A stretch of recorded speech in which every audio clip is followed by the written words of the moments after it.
जमाना यहाँसम्म पुगेको छ कि अहिलेको जमानामा बाप से बडा रुपियाँ भन्छ नि। बाउभन्दा पनि ठुलो पैसा हो साथी। अहिले जमानामा पैसा छ, बाउ आमा परिवार दाजुभाइ दिदी बहिनी सबै छ।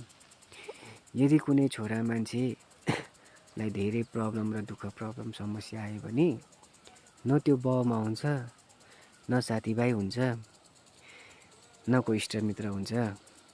त्यो छोरा मान्छेले केही गर्नु सकेन भने इष्टमित्र पनि सबै टाढो हुन्छ।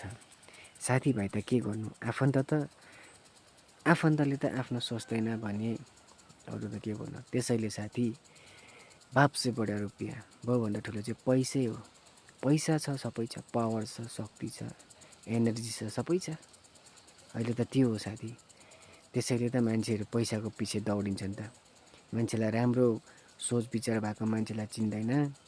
त्यसैले पैसाको पछाडि पैसा छ, धन सम्पत्ति छ, सबै छ।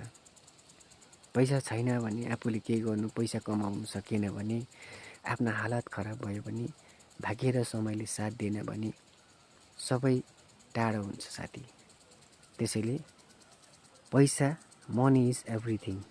बाबुभन्दा ठुलो पैसै है साथी। त्यसैले छोरा मान्छेले पैसा कमाएन र पैसा बचाउन सकेन भने कसैले गन्ती गर्दैन, उसलाई कसैले बुझ्दैन। यस्तै रहेछ साथीभाइ हो पैसा भन्ने कुरा। पैसाको अनुहार कालो हुन्छ भन्थ्यो, खोइ त्यो पैसा भन्ने के हो है, कसले बनायो होला यो पैसा।